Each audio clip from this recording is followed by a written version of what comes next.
Let's begin with the obvious. What did you take away from watching the quarterbacks take part in the blue gold game scrimmage? Thought they all had their moments. I would probably say CJ Carr played the best of the three.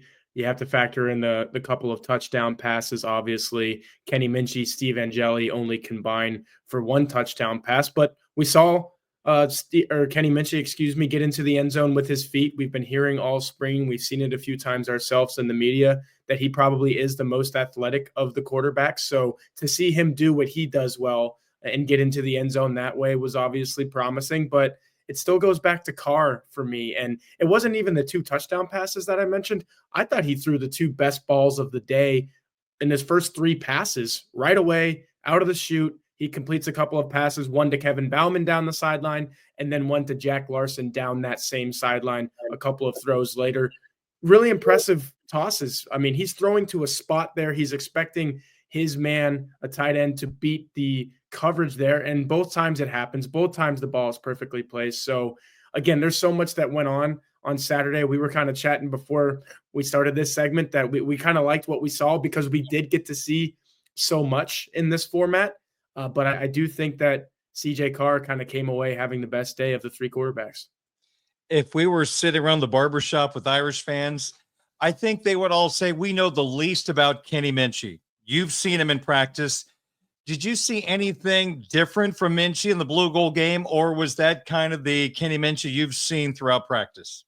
Yeah, that's the Kenny Minchey that I've seen, and I think I've kind of pumped him up a little bit more than some. Let's put it this way. Kenny Minchey has his supporters, and they are staunch. They are not going to back down. They are going to say, yeah, I think this guy needs to start because he can get out and improvise a little bit. Again, he can get into the end zone with his feet probably better than the other two guys he's in the competition with.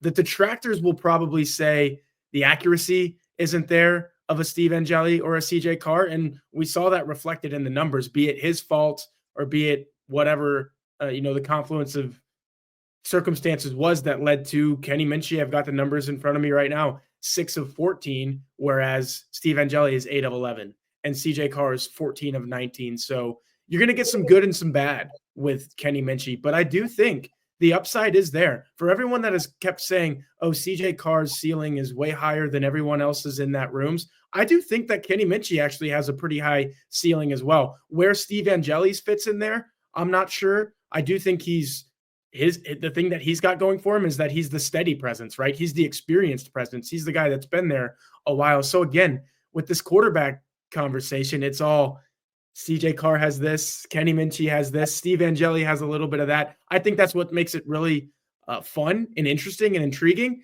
And I wrote at blueandgold.com this morning, the Monday after the blue gold game, I really don't envy. Well, I do and I don't envy Marcus Freeman for having to make this decision that's about to come down, because on the one hand, I think he's choosing from three really good players.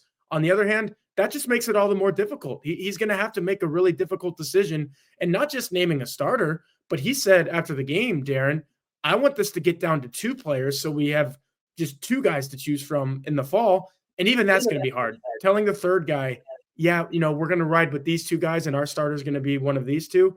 That's going to be really tough for that third guy, because that third guy is also a really good quarterback. And Tyler, isn't there a chance that situation could take care of itself with the portal opening on Wednesday?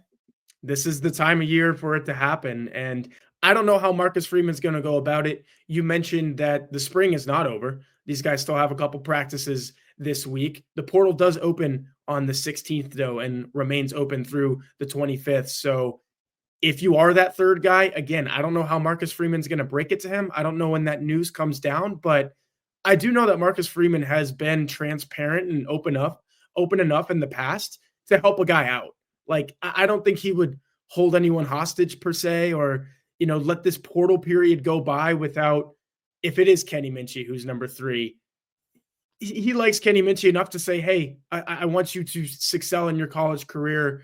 Let's think. This is what Marcus Freeman would do, Darren. I think Marcus Freeman would have this conversation and say, hey, I told the media this. I'm telling you guys the same thing.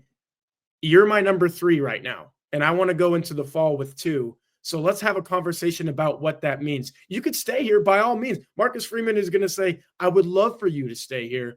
But if you want to go, you want to use this portal period to benefit yourself and further your career, then he's been known to help people do that in the past. So I totally agree with you, Darren. A very interesting 10 days coming up in this Notre Dame quarterback competition, because we could be down to 2 guys as soon as 2 days from now when that first day of the portal opens. Equally as difficult, I would say, is putting together a depth chart at the running back position.